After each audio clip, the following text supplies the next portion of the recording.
사람의 몸이 호흡하는 방법은 들숨과 날숨이 있습니다. 산소는 마시고 이산화탄소는 내보내고요. 이 두 가지 과정이 반복돼서 우리는 이렇게 살아갈 수 있습니다. 어느 것 하나 생략돼서는 안 되죠. 세상의 모든 삶이 그런 균형 속에서 이루어지고 있어요. 때론 힘이 들고 때론 힘이 납니다. 내게 주어진 방해와 장애물을 자신감과 용기로 교환하는 일. 그게 바로 마음이 호흡하는 방법이 아닐까요? 그동안 힘이 드셨다면 이젠 힘이 날 차례입니다. 저는 톡톡사연 한이이고요. 오늘의 사연 시작하겠습니다.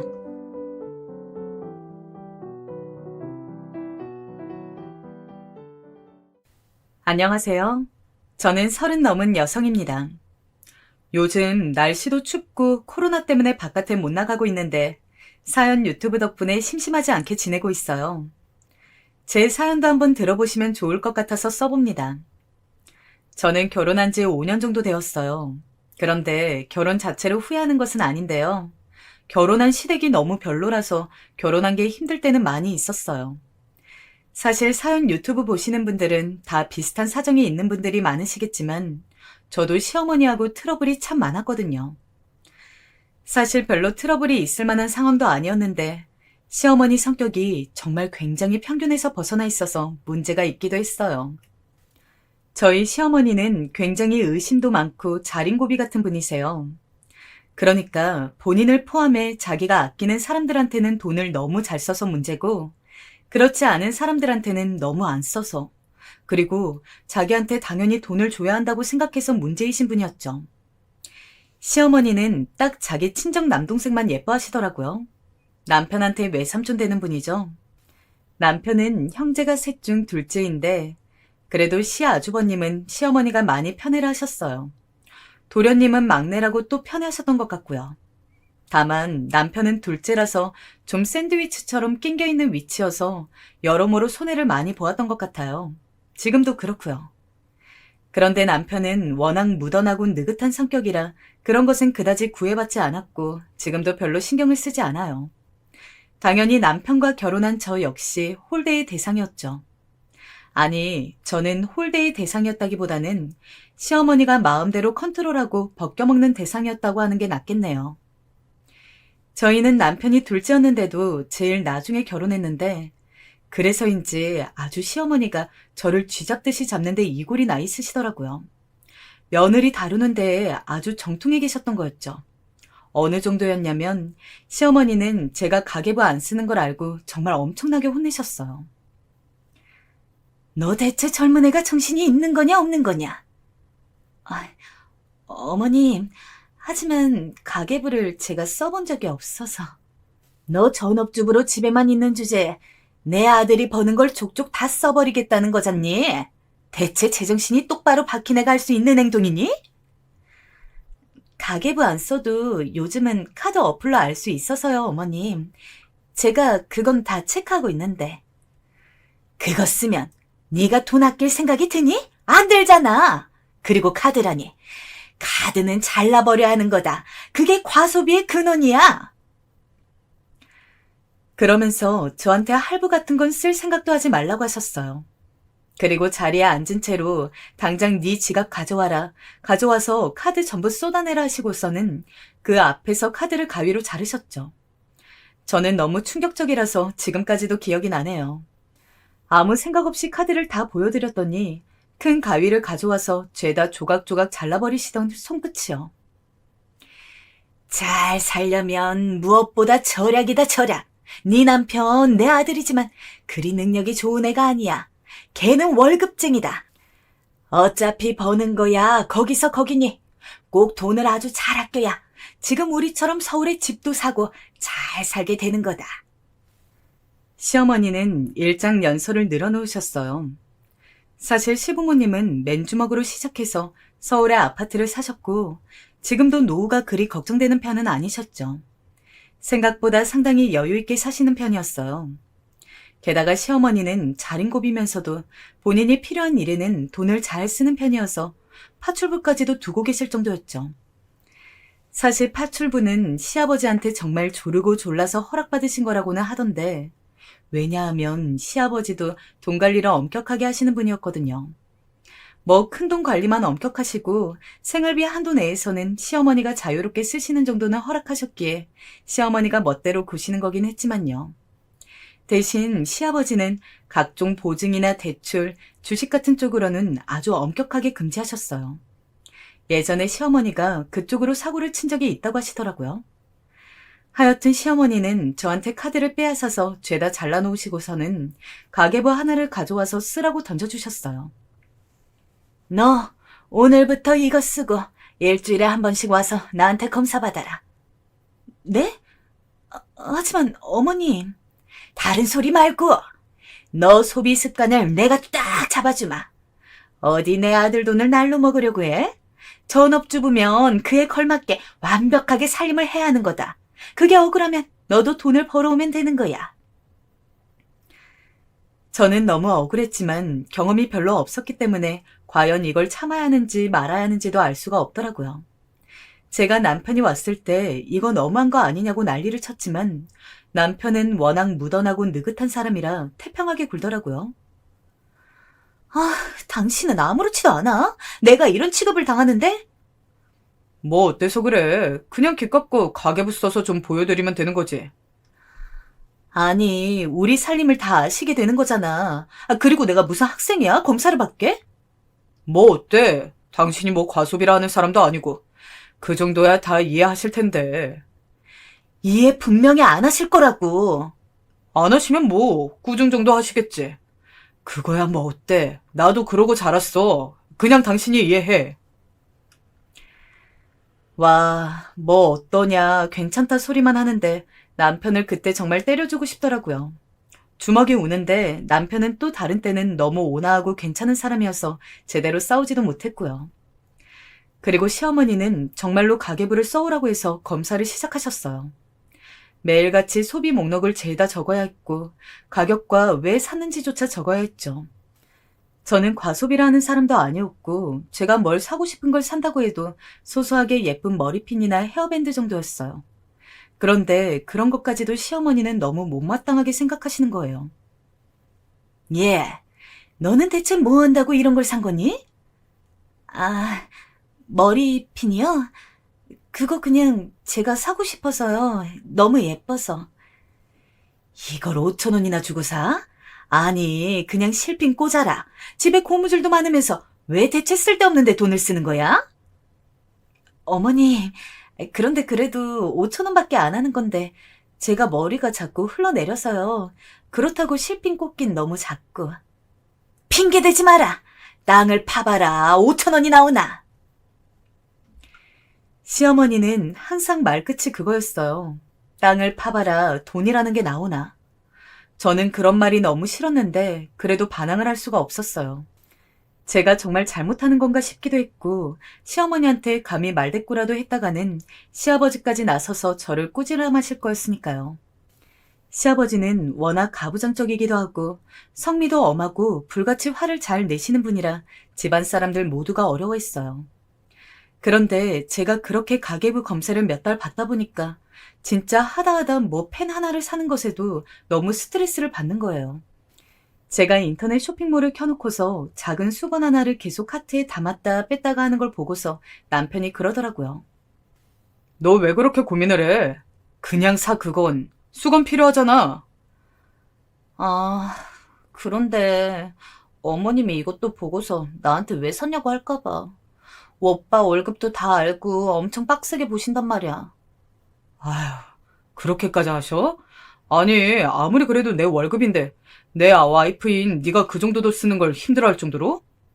그래, 나 그렇게 산다. 그래서 내가 그때 가계부 검사하신다고 이야기했을 때 말려달라고 했잖아. 아니, 난 엄마가 그렇게까지 하실 줄은 몰랐지. 그렇게까지 하고 계신다고. 야, 그건 네가 좀 제대로 말씀을 드려봐. 엄마가 그렇게까지 꽉 막히시진 않았을 거야. 아니, 너무하시네 좀. 남편은 투덜거렸어요. 하지만 자기 엄마도 제대로 모르는 아들이었죠. 시어머니는 그 정도로 꽉 막힌 분이었고 자기 고집대로 밑에 사람이 안 따라와주면 정말 미친 것처럼 화를 내시는 분이기도 했어요. 하지만 저는 그동안 쌓인 게 올라와서 남편의 말을 듣고서는 가만히 생각해 보았죠. 벌써 몇 달 가계부 검사 받았다고 수건 하나 사는데도 몇 시간을 고민하고 앉아 있어야 하는데 만약 1년 넘고 몇 년 동안 계속 검사를 받았다간 제 소비라는 게 없어질지도 몰랐어요. 그래서 남편의 월급이 잘 모이고 있느냐 하면 그것도 아니었어요. 시댁에서 용돈을 요구하셔서 거기로 다 빠져나가고 있었거든요. 시어머니가 가계부를 검사하시니까 저희 집에 돈이 얼마나 여유가 있는지, 얼마나 목돈이 모이고 있는지도 다 아시는 거예요. 그러니까 시어머니는 때때로 본인이 필요하실 때 돈을 요구하셨고, 있는 돈을 핑계를 대서 거절하기도 어려웠던 저는 그때마다 울며 겨자 먹기로 드리고는 했어요. 정말 속상했지만 피할 수 없는 일이기도 했어요. 아직 20 중후반이었던 새 며느리가 강압적인 시어머니한테 대놓고 대거리를 하기란 쉬운 일이 아니었죠. 또 그 주에 시어머니가 저를 불러서 가계부를 가지고 오라고 하셨어요. 저는 가계부를 가지고 가서 내놓았죠. 시어머니는 가계부를 훑어보시더니 한 항목을 짚으셨어요. 고기 왜 이렇게 비싸게 산 거니? 아, 그게 제 생일이 다음 주여서 신랑이 이번 주에 고기 좀 좋은 거 사 먹자고 해서요. 다음 주인데 왜 이번 주에 이걸 샀어? 세일해서요. 그리고 신랑이 다음 주에 너무 바빠서 집에 못 들어올 수도 있다고 이번 주에 고기 좋은 거 먹고 다음 주에도 빨리 들어올 수 있으면 외식하자고. 돈을 이중으로 쓰는구나. 이중으로 써. 시어머니가 큰 소리로 탄식하시더라고요. 아니 그까짓 생일이 뭐라고 네가 2번이나 돈을 쓰는 거니? 그리고 생일이라고 꼭 좋은 걸 먹어야 할 이유는 뭐니? 넌 태어나면서 꼭 이렇게 비싼 고기 먹어야 한다고 달고 태어났어? 대체 왜 이렇게까지 비싼 걸 사서 먹은 거야? 그게 어머님 이거 그래도 세일해서 싸게 산 건데. 웃기지 마라. 너 그렇게 좋은 고기를 샀으면 시부모님께 먼저 드려야 예의인 거야.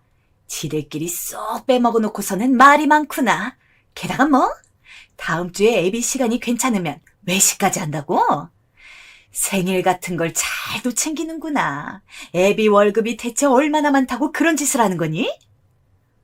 어머님, 하지만 1년에 한 번 있는 생일이고 남편 생일은 챙겨도 아내 생일은 평일처럼 그냥 넘어가는 게 당연한 거야. 이 생각 없는 거사.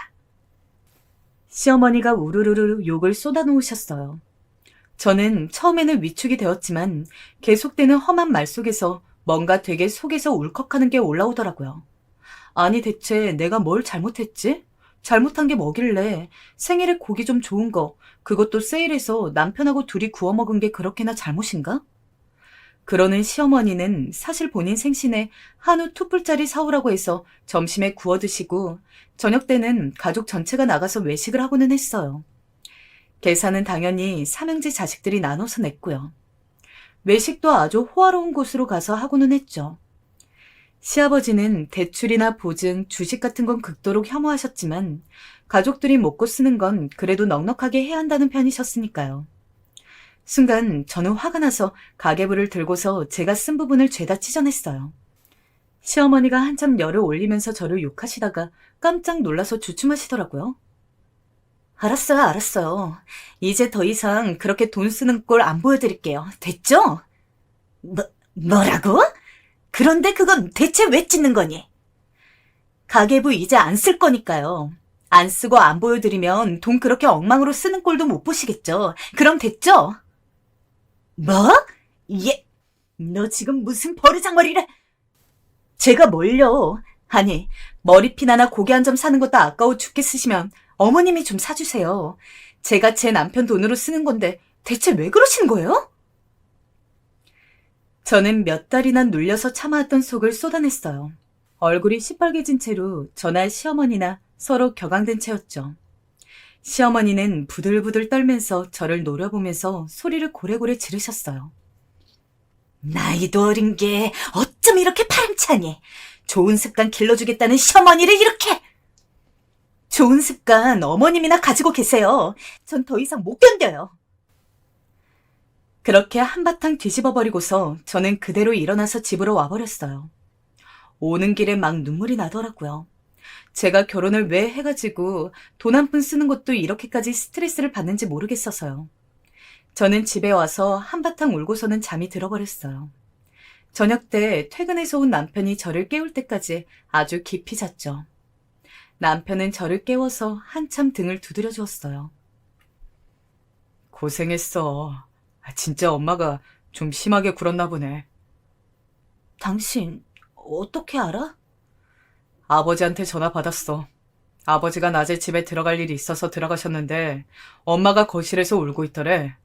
그래서 자초지종 들어보고 찢어져 있는 가계부 훑어봤더니 정말 너무 심했다고. 아버지가 당신한테 미안하다고 전해달라고 하시더라. 아, 아버님 너무 감사하다. 저는 남편한테 꼭 안긴 채로 한참 있었어요. 시아버지가 시어머니와는 완전히 다른 성격이셔서 정말 다행이었죠. 다음 주에 시아버지가 저희 부부를 부르셨어요. 남편하고 제가 시댁으로 갔더니 이미 식사를 해놓으셨더라고요.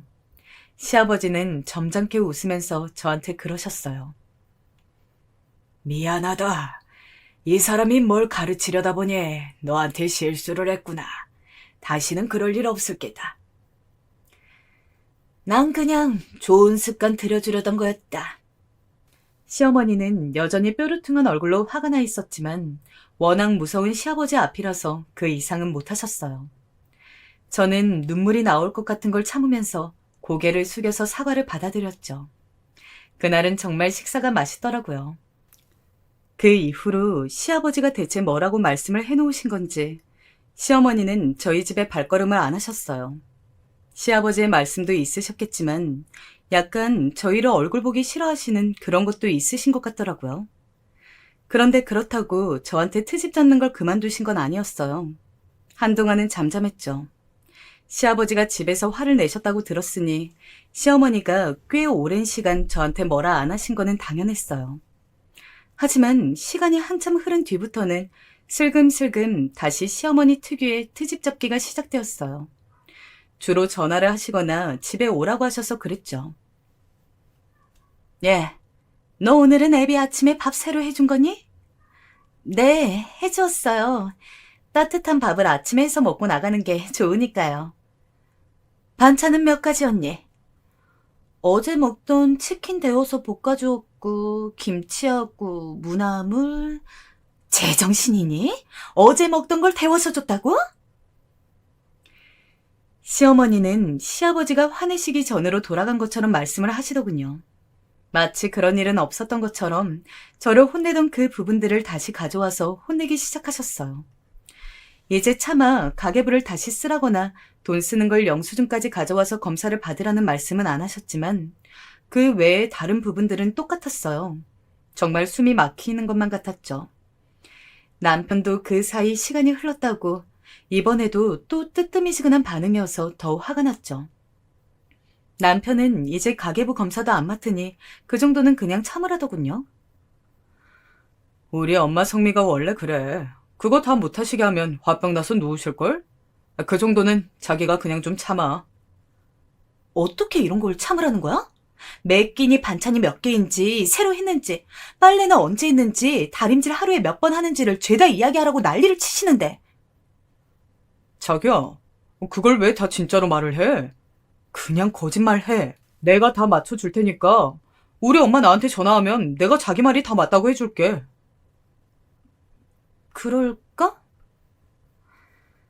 그러고 보니 남편의 말이 맞기도 했어요. 저는 어른한테 거짓말을 한다는 게 너무 양심상 꺼려져서 하지 않았는데 사실 시어머니가 저렇게까지 박하게 구시는데 제가 굳이 진실말을 말할 필요가 있나요? 거짓말 안 하고 신의를 지키는 것도 어느 정도 서로 간의 신뢰가 있는 사이에 하는 거죠. 저는 남편 말에 그럴까 하고는 남편하고 말을 맞췄어요. 아침에는 항상 제가 3가지 반찬 이상을 새로 해주고 국도 새로 하고 밥도 새로 해주는 것으로요. 저녁에는 5가지 이상 반찬 해주고 매일같이 찌개도 새로 끓여준다고 하기로 했어요. 시어머니를 속여 먹으려고 이렇게까지 상세하게 거짓말을 짜서 둘이 입을 맞춘다는 게 좀 어처구니가 없기도 했지만 그래도 시어머니가 들들 볶으시는 것에서 벗어나려면 이럴 수밖에 없었죠. 어차피 시어머니가 저희 집에는 오지도 않으시니까 가능한 일이기도 했고요. 그 다음 날부터 시어머니가 전화하셨을 때 저는 밝은 목소리로 대답했어요. 너 어제 저녁찌개 새로 끓였니? 네, 어머님, 그럼요. 무슨 찌개 끓였니? 밥은 새로 했어? 그럼요, 어머님. 김치찌개 돼지고기 잔뜩 넣어서 끓였더니 그이가 무척 좋아했어요. 애비가 김치찌개는 안 좋아할 텐데.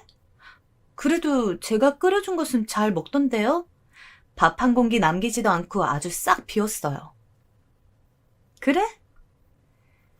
시어머니는 미심쩍다는 듯한 말투였어요.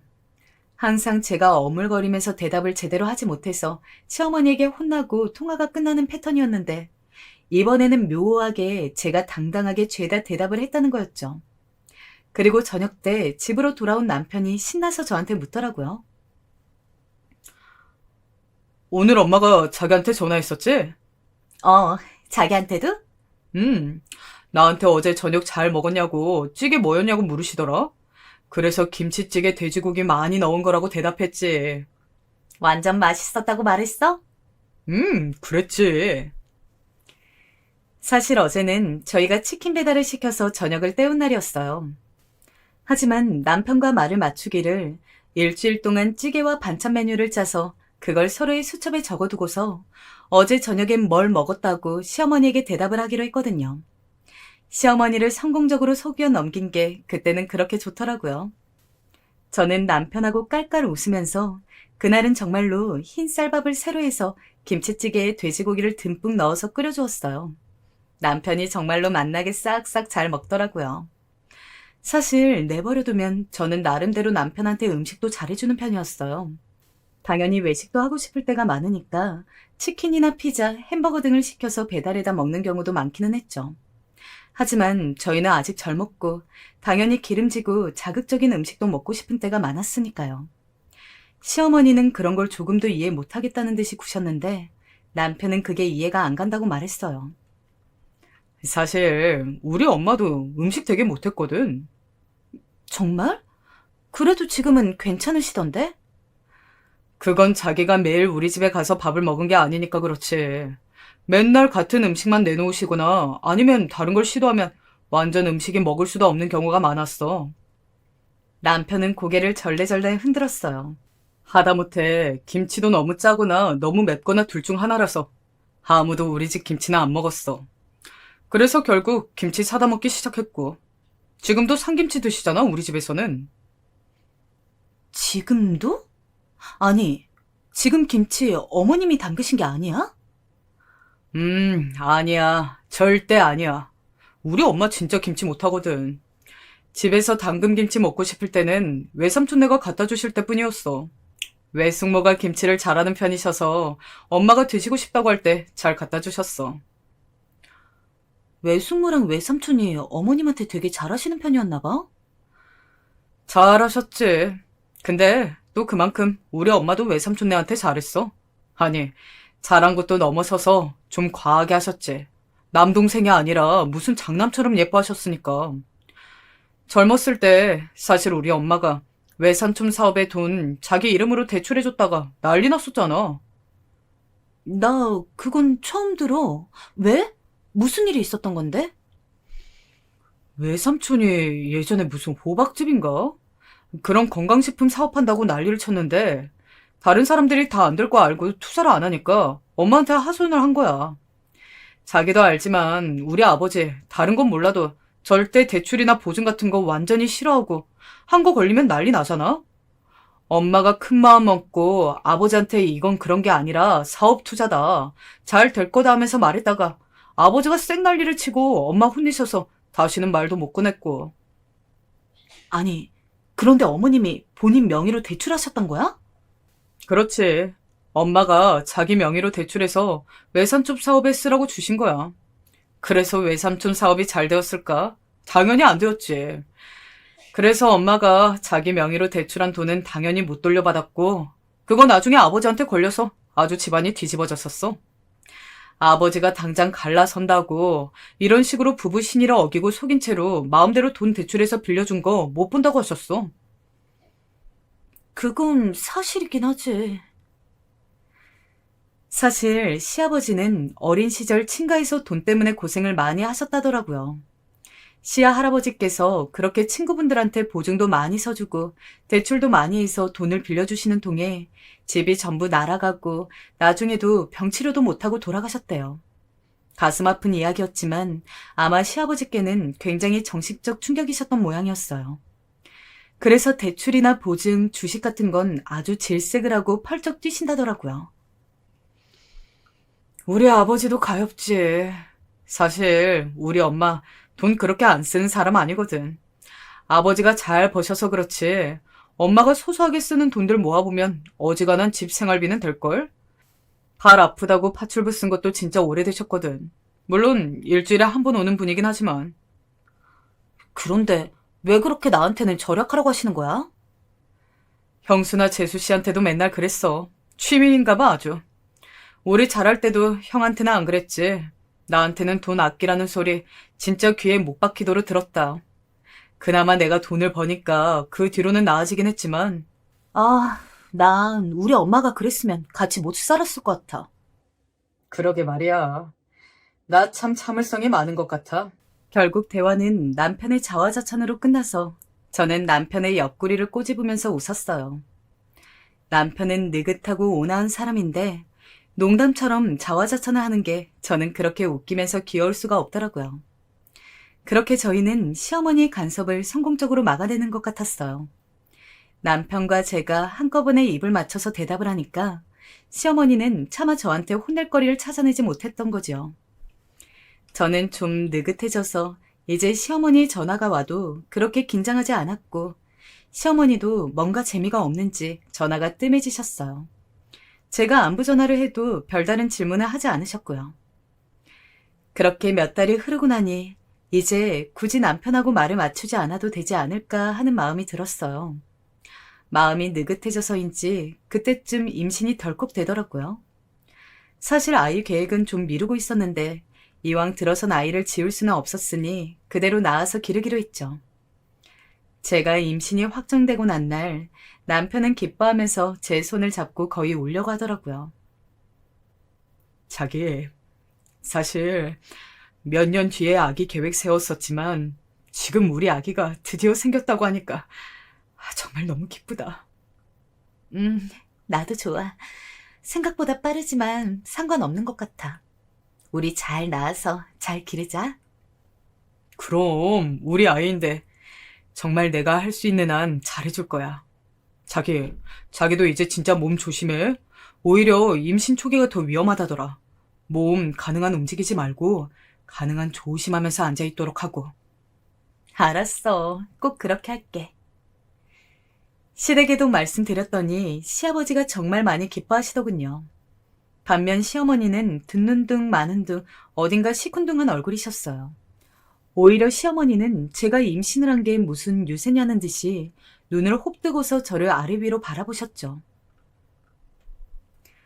이제 아이 가졌다고 더 게으르게 굴면 안 된다. 너 원래도 너무 게으른 애라 내가 마음을 놓을 수가 없구나. 애를 낳으면 네가 엄마가 되는 거니까 그만큼 모범적으로 부지런하게 살아야 하는 거야. 네, 어머님. 넌 정말 어느 순간부터 대답만 잘하는구나. 시어머니는 저를 흘겨보셨지만 제게 트집 잡을 만한 거리를 발견하지 못하셔서 한숨만 푹 내쉬셨어요. 남편과 그렇게 한번 시어머니를 속여 넘긴 이후로는 시어머니한테 그냥 대충 대답하는 것에 그리 양심의 가책이 느껴지지 않더라고요. 지금 임신 같은 애한테 그게 무슨 소리를 하는 게요? 괜찮다, 새아가. 넌 그냥 아무 걱정하지 말고 건강한 아기만 낳으면 된다. 아들이면 좋겠지만 딸이어도 좋다. 어차피 우리 집안에는 손자가 이미 많으니 넌 걱정하지 않아도 돼. 네, 아버님. 감사해요. 시아버지도 어쩔 수 없이 아들 편이긴 했지만 그래도 시어머니보다는 훨씬 나은 반응이셨어요. 어차피 정말 시댁에는 시아주버님 네 손자가 둘이나 있었고 시동생 내에서 손자가 하나 있었거든요. 저희가 딸을 낳든 아들을 낳든 아무런 상관이 없는 상황이었죠. 시아버지는 잠시 생각하시더니 고개를 흔드셨어요. 아니, 차라리 손녀가 좋겠다. 우리 집에는 손녀가 없어. 손녀라니, 정말 얼마나 예쁘겠느냐. 고물고물하고 사랑스럽겠구나. 여보, 그게 무슨 말이에요? 그래도 손자가 있어야지. 그 다음에 손녀를 낳아도 낳아야지. 뭐, 아무튼 어느 쪽이라도 좋다.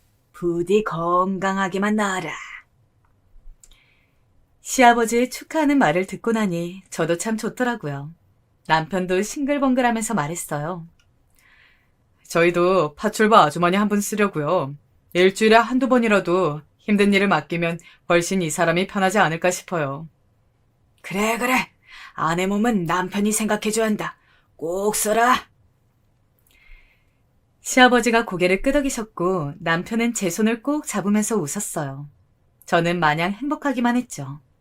그리고 그 다음 달부터 당장 파출부 아주머니를 구했어요.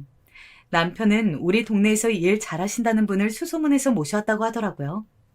아주머니는 인상도 좋으셨고 제가 임신했다는 이야기를 하자 고개를 끄덕이셨어요. 아유, 세대. 임신했을 때는 초기에 조심해야죠. 힘든 일 있으면 남겨놨다가 나한테 맡겨요. 내가 정말 일 안 하는 자신 있거든. 감사합니다. 저희가 페이도 넉넉하게 드릴게요. 됐어. 난 그냥 받던 대로만 받으면 돼. 파출부 여사님은 성격도 시원시원했고 일도 정말 잘하셨어요. 여사님이 머무신 지 6시간 정도 되고 나서 집안이 반짝반짝해지더라고요. 같은 청소라도 제가 하는 것과 여사님이 하는 것이 완전히 다른 듯한 느낌이 들 정도로요. 같은 청소기와 같은 걸레로 어쩜 이렇게 결과물이 다른지 모를 일이었어요. 제가 좋아하니까 여사님도 웃으면서 흐뭇해 하시더라고요. 저는 여사님이 푸근해 보이셔서 첫 만남부터 정말 좋았어요. 여사님은 일주일에 2번 저희 집에 오시기로 했는데 올 때마다 냉장고 청소며 화장실 청소며 밀린 일들을 전부 해주셨어요. 그러면서 저는 여사님이 잠시 쉬실 때를 틈타 커피도 타드리고 마주 앉아서 이것저것 수다를 떨거나 조언을 얻기도 했죠. 그렇게 제법 한참이 지났어요. 제 생각에 한두 달 지났던 것 같아요. 저도 배가 조금씩 부풀기 시작했고 여사님도 저희 집에 많이 익숙해진 상태였죠. 그런데 그러던 어느 날 갑자기 시어머니한테 또 전화가 왔어요. 저는 이제 시어머니가 전화통화로 들볶는 걸 그만두신 지 좀 되었기에 별다른 부담감 없이 전화를 받았죠. 어머님, 무슨 일이세요?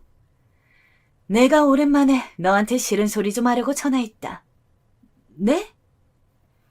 그때부터 벌써 불안한 기운이 감지가 되더라고요. 저는 수화기를 붙들고서 당황할 수밖에 없었어요. 너 살림을 어떻게 그렇게 엉망으로 하는 거니? 대체 살 수가 없다 내가. 아무리 네가 게으르다고 해도 그러면 안 되는 거지. 네? 제가요? 하지만 어머님, 저는 요즘 그렇게 게으름을 피우지는... 너 요새 애비 아침밥 반찬 몇 개 해주니? 빵, 떡 이런 걸로 해주고 있지 너? 그게... 딱 잘라 아니라고 했어야 했는데 너무 오랜만에 당하는 거라서 제가 순간 대답할 틈을 놓쳐버렸어요. 그때부터 시어머니 잔소리가 쏟아지더라고요. 너! 내가 그동안 그렇게나 봐주고 말을 안 했더니 그러더니 곧바로 이렇게 풀어지는구나? 그리고 현관 청소나 베란다 청소는 매일매일 하는 거다. 남한테 맡기지 말고. 그리고 애비 속옷하고 양말 같은 건 네가 손으로 다 빨아서 말려줘야 하는 거고. 어머님, 그건... 그리고 너 애비 다림질 제대로 안 해주지? 지난번에 우리 집에 왔을 때 애비 양복이 구기구기 아주 엉망이더구나? 어머님, 죄송해요. 하지만 그건 그 애가 너무 옷을 험하게 입어서 아침에 다려줘서 나가도 구겨져서 들어오기 때문에. 또 변명이지. 어머님, 그게 아니라... 그리고 제가 임신 초기라 신경을 평소보다 못 쓰는 것도 있지만. 누군 아예 안 낳아봤니? 어디 임신이라고 유세야? 나 애를 셋 낳았다. 그것도 아들로만 셋이었어.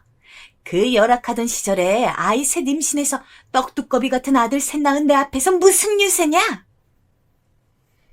그 이후로도 시어머니는 거의 1시간 가까이를 난리를 치셨어요. 전화통을 붙들고 있는 제가 어지러울 정도였죠. 저는 잠깐 비틀거리다가 전화를 붙든 채로 바닥에 주저앉은 채 시어머니의 말씀을 들었어요. 중반부터는 시어머니가 대체 무슨 말씀을 하시는지도 제대로 못 알아듣겠더라고요. 시어머니는 소리를 빽 지르셨어요. 너! 내가 앞으로 매일 전화할 거다. 내가 그동안 봐준다고 편하게 두었더니 아주 엉망진창이구나. 어머님. 그러고는 전화를 끊어버리시더라고요. 저는 너무 눈앞이 캄캄해서 주저앉은 채로 한참을 앉아 있었어요. 그리고 그날 저녁 저는 남편한테 그 이야기를 했어요. 하지만 남편은 느긋하게 어깨를 으쓱할 뿐이었죠. 아휴, 지난번에 거짓말도 하면서 넘겼잖아. 심하지 않으면 그냥 들어드려. 우리 엄마 그게 그냥 취미인가 봐. 여보, 취미라고 그냥 넘기라고? 그거 매일 들어야 하는 내 기분은 어쩌고? 설마 매일 그러시겠어? 자기야, 나도 정말 회사에서 많이 피곤해. 요즘 명예퇴직할 사람 나오라고 계속 상사들이 그런단 말이야. 나 잘리지 않으려면 진짜 신경 많이 써야 해. 남편은 오히려 저한테 하소연을 했어요. 사실 그때 남편의 회사가 상태가 많이 안 좋은 편이라서 남편은 이직을 해야 하는 건가 무척 고민이 많은 상태였죠. 사실 명예퇴직을 하기에는 너무 젊은 나이였는데 회사에서는 그것과 상관없이 젊은 직원도 다 자르려고 눈을 부릅뜨고 있다고 했어요. 명예퇴직이면 퇴직금이라도 많이 받지. 험악한 상황에서 잘리면 그것도 없을 테니까요. 저는 남편한테 더 이상 하소연도 못하고 그냥 얼마간은 제가 참아보기로 했어요. 정말 회사에서 너무 스트레스 받는 남편한테 계속 제가 더 스트레스를 주느니 제가 좀 참아보는 게 낫겠다 싶었거든요. 그런데 시어머니는 그 후로 정말 매일같이 전화를 하셨어요. 시어머니는 자기가 그동안 너무 참았다면서 제가 버르장머리가 없다고 하셨죠. 제가 뭔가 아니라고 부정만 할라치면 소리를 지르면서 거짓말하지 말라고도 하셨어요. 너무 험하게 말씀하시고 저한텐 거친 말씀을 하시는데 눈물이 나더라고요. 그런데 이상한 건 시어머니가 하시는 말씀 중에 거의 대부분이 맞다는 거였어요. 마치 우리 집 사정을 자주 들여다보는 것처럼 잘 아시는 것 같았죠. 심지어는 냉장고에 오래된 반찬을 버리지 않고 있는 게 있었는데 그게 어떤 나물인가까지 아셨어요. 그런 것에서부터 저는 조금씩 이상한 걸 느끼기 시작했는데요.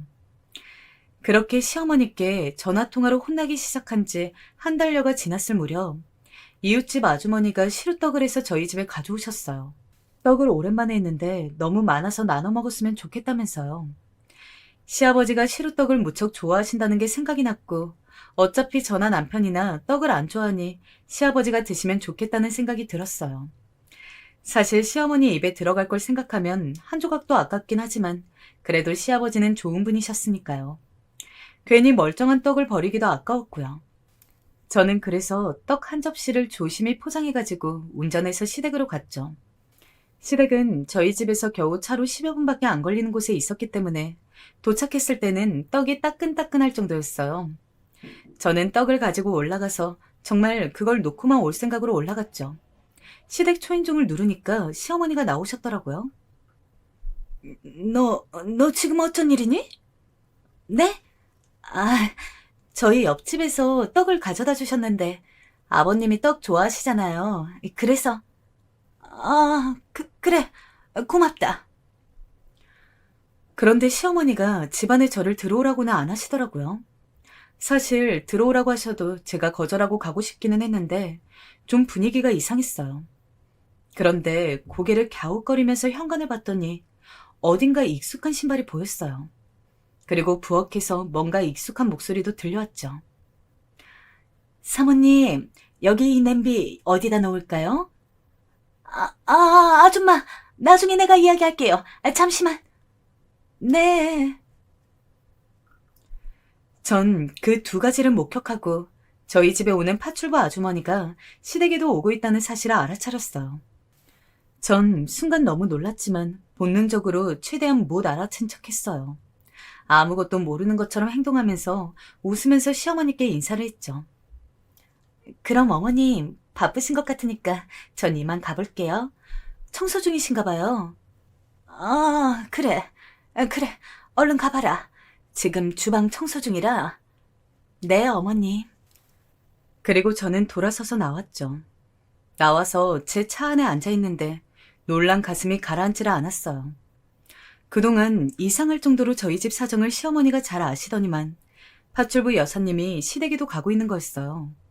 어쩐지 정말 너무 자세하게 아시더라고요. 냉장고 청소를 여사님이 해주시니까 당연히 냉장고 사정에 대해서도 잘 아시는 거였죠. 저는 집에 와서 한참 생각했어요. 만약 파출부 여사님이 시댁에서 시어머니와 친하게 지내고 있다면 저 역시 파출부 여사님과 친하게 지내야겠더라고요. 여사님을 닥달해서 제가 얻어낼 게 아무것도 없잖아요. 오히려 친하게 지내서 시댁 사정을 알아보는 게 나을 것 같았어요. 그래서 다음 주 파출부 여사님이 오셨을 때 저는 캡슐 커피를 내려서 우유까지 타고 사다 둔 조각 케이크를 꺼내서 드리면서 같이 즐거운 디저트 타임을 즐겼어요. 여사님은 이런 거 너무 오랜만에 먹어본다면서 정말 즐겁게 드시더라고요. 저는 환하게 웃으면서 비스킷하고 쿠키도 꺼내드렸죠. 아니, 여사님. 그런데 혹시 저희 시댁에도 일 나가세요? 저는 말을 돌리지 않고 곧장 여쭤봤어요. 여사님은 순간 목이 먹힌 듯 컥컥거리시더니 커피를 한 모금 드시고서는 제 눈치를 보시더라고요. 저희 사정을 미주알 고주알 일러 바치셨으니 뭔가 찔리기야 하셨겠죠. 저는 괜찮다는 듯이 웃으면서 고개를 저었어요. 어머, 여사님, 저희 시어머니하고도 친하셨구나. 아, 근데 저희 어머님이 좀 인색하셔서 일하시기 많이 힘드시죠? 아, 세대, 어머 좀, 그 사모님이 그런 면이 있으시긴 하셔요. 제가 그렇게 말하니까 여사님은 동감한다는 듯이 크게 고개를 끄덕였어요. 사실 시어머니 행태야 뻔했거든요. 분명히 돈 주고 사람 쓴다고 절대 쉬는 시간도 안 주고 커피 한 잔, 물 한 잔도 인색하게 굴었을 거였어요. 그래서 저는 시어머니 흉을 보면서 여사님과 친근하게 대화를 했고 여사님도 처음에는 쭈뼛거렸지만 점차 아주 열변을 토하기 시작했어요. 그러니까 그 사모님도 좀 너무하시더라고. 내 일 시간이 끝나야 간신히 주스 한 잔이나 물 한 잔을 주시는 거야. 내 일 시간 동안은 쉬는 시간 10분도 아깝다는 거지. 그렇죠. 평상시에 항상 그러세요. 며느리인 저한테도 그러시는걸요. 얼마나 시집살이를 심하게 시키시는지. 아유, 그래도 잘 사는 집 사모님인 줄 알았더니 너무너무 인색하고 까다로운 양반이더라고. 아유, 그런 양반 며느리로 어떻게 사는 거예요, 세대. 정말 안 됐다. 그런 저희 집 사정을 시어머니께 일러 바친 건 다름 아닌 파출부 여사님이었지만 저는 그런 내색은 하지 않았어요. 대신 저는 시어머니와 시댁 사정을 은근슬쩍 물어보았고 여사님은 또 아무런 생각 없이 미주알 고주알 다 이야기를 하더라고요. 그 집 잘 살긴 하는데 살림살이가 다 낡아 빠졌어. 그리고 음식도 항상 해먹는 것만 해먹나 봐. 냉장고 반찬이 맨날 똑같아. 어머, 그렇구나. 저희 어머님이 저한테는 맨날 새 반찬 새곡 해놓으라고 그렇게 난리를 치시는데. 으유, 정말. 시어머니들이랑 거기다가 그 집 사모님 친정에 무슨 일이 있는지 요새 아주 시름시름 말도 아니더라고. 가끔 전화를 하다가도 끙끙 앓고. 어머, 왜요? 무슨 남동생이 있는 모양이지? 그 남동생한테 대출 내서 돈을 준다나 봐. 내가 물어보니까 사업 때문이라는데 어지간히 속이 타는지 세상에 나한테까지 돈 빌려줄 수 없냐고 하더라고. 내가 안 된다고 했지만. 저런. 세상에 시어머니는 그 남동생분한테 또 자기 명의로 대출을 내서 돈을 빌려줄 모양인 것 같더라고요. 저는 너무 예상 외의 사건을 알게 되어서 놀랐죠. 파출부 여사님은 신나게 커피와 디저트를 먹으면서 저와 시어머니 욕을 하다가 그날은 제대로 일도 하지 않은 채로 집으로 돌아가셨어요. 저는 파출부 여사님하고 말하면서 그냥 시댁에서 시어머니가 얼마나 살림을 엉망으로 하나만 알고 싶었을 뿐이었지 이런 일을 알고 싶지는 않았어요. 이걸 알면 시아버지가 정말 이혼한다고 집안을 뒤집어질 일이었거든요. 하지만 아는 상황에서 입을 다물고만 있을 수는 없어서 저는 남편이 퇴근할 때를 기다려서 일을 의논했어요. 과연 느긋하고 태평한 남편도 이 일에는 심각한 얼굴이 되더라고요. 어머니가 또? 대체 무슨 생각이시지? 외삼촌 사업 진짜 지금 몇 번째 말아먹고 있는 건데 거기다가 또 대출해서 돈을 밀어넣어 주시다니. 파출부 여사님이 한 말이라서 거의 정확할 거야. 자기가 좀 먼저 알아봐. 그러다가 아버님 아시면 정말 난리 나잖아. 그러게 말이야. 미치겠다 정말. 난 그냥 어머님이 살림 어떻게 하시나 잘못하시는 거 없나 정도만 알고 싶었는데 이런 걸 알게 될 줄은 몰랐어. 골치 아파. 자기는 이거 아버지한테 알릴 생각은 없어? 자기 입장에서는 그게 일종의 그 뭐랄까? 복수? 복수 말하는 거야? 거창하게 말하자면 복수. 그게 되지 않겠어? 그것도 어느 정도지. 이건 가정이 풍비박산나게 생겼는데 무슨 소리야. 제가 한숨을 쉬자 남편은 껄껄 웃으면서 절 껴안고 머리를 쓰다듬었어요. 그래. 하긴 아버지가 아시면 진짜 난리 나겠다. 저희는 일단 저희 선에서 시어머니 일을 알아보기로 하고 일단락을 지었어요.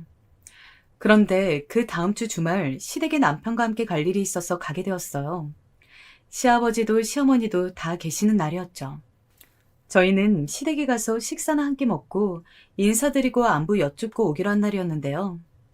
문제는 그날도 시어머니가 저를 보자마자 잔소리 폭격을 시작했다는 점이었어요. 시어머니는 제가 너무너무 못마땅하는 듯이 제 얼굴을 보고서 싫은 투로 말을 꺼내셨고 계속해서 제 살림을 지적하는 말씀을 하셨죠. 보다 못한 시아버지가 이러실 정도였어요.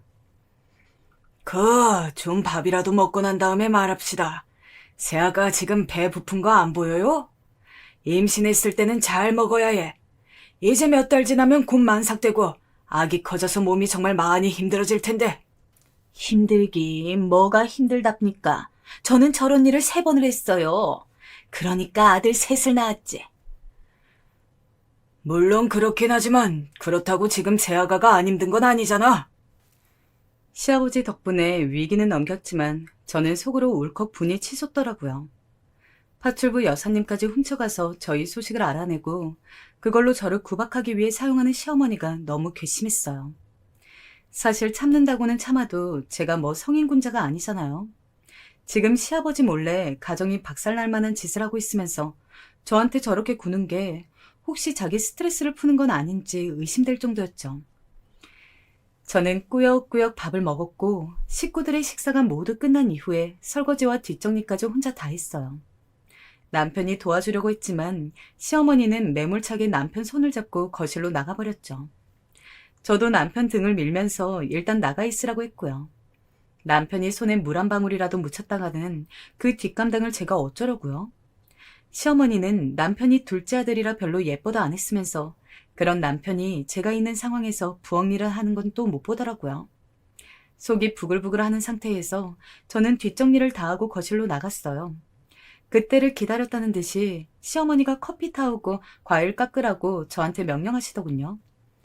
저는 이를 꽉 물고서 과일과 차를 대령했고 가족들이 차를 마시는 동안 혼자 과일을 깎았어요. 그리고 아니나 다를까 또다시 시어머니의 호령이 시작되었죠. 너는 대체 어떻게 된 애가 제정신이니? 빨래를 매일 해야지. 그걸 뭐라고 모아놨다가 해? 그리고 계절마다 커튼 빨래는 미루지 말고 해야 하는 거야. 이런 걸 너희 친정에서 안 가르쳐 주시든? 그게요, 어머님. 친정에서 가정교육을 대체 어떻게 시켰기에 애가 이 모양이야. 너 결혼한 지 몇 년이니? 아무리 새며느리라지만 너 이제 그거 핑계로 댈 때는 지났어. 언제까지 이 모양으로 살 거야? 어머님, 제가 그렇게까지는... 뭐가 그렇게까지는이야? 어른이 이렇게 말하면 죄송합니다. 그냥 그렇게 말하고 눈 내리 깔아야 하는 거야. 어머, 애 좀 봐. 애 눈 똑바로 뜨는 것 좀 봐. 누가 너 눈 똑바로 뜨래? 어머님, 제 말씀 좀 들어보세요. 말대꾸 하지 마라. 어디서 말대꾸니? 너희 어머니가 널 어떻게 가르쳤길래 애가 이래? 가정교육 우는, 친정 우는, 엄마 우는하는 소리에 복장이 터져 나가더군요. 생각해보세요. 몇 년이나 결혼 후 계속해서 이런 식으로 스트레스를 받았는데 게다가 저는 임신 중이었어요.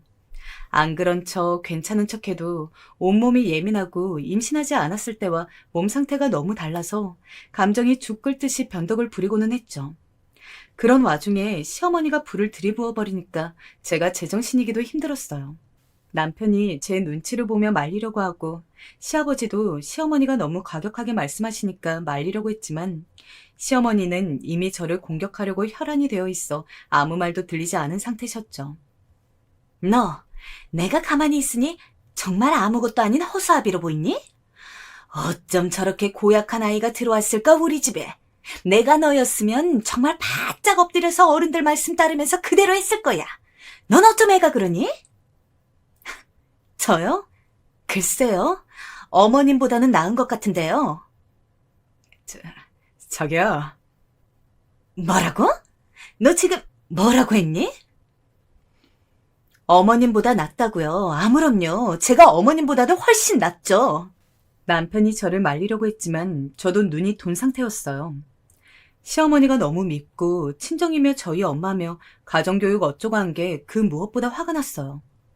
더 이상 어디까지 참아야지 싶은 생각도 들었고요. 최소한 저는 어머님처럼 대출받아 사업에 밀어넣어 주진 않잖아요. 계속 망하는 남동생 사업이라든가 말이에요. 뭐라고? 순간 시어머니 얼굴이 새하얗게 질리더라고요. 남편도 물론이고요. 거실에 침묵이 감도는데 제 말소리만 들렸어요.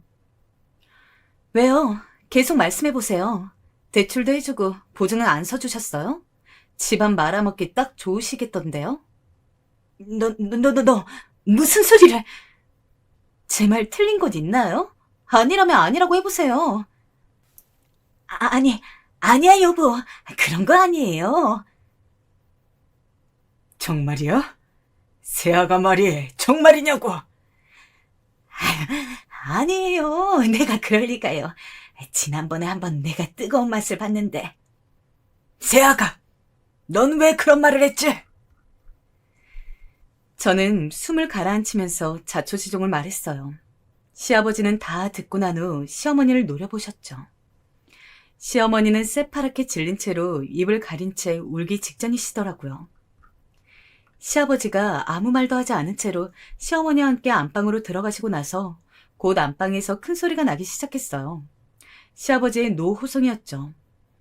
남편은 흥분한 저를 달래서 집으로 데리고 왔어요. 나중에 들었는데 시어머니는 친정 남동생한테 주려고 억대 대출을 받아놓은 상태였대요.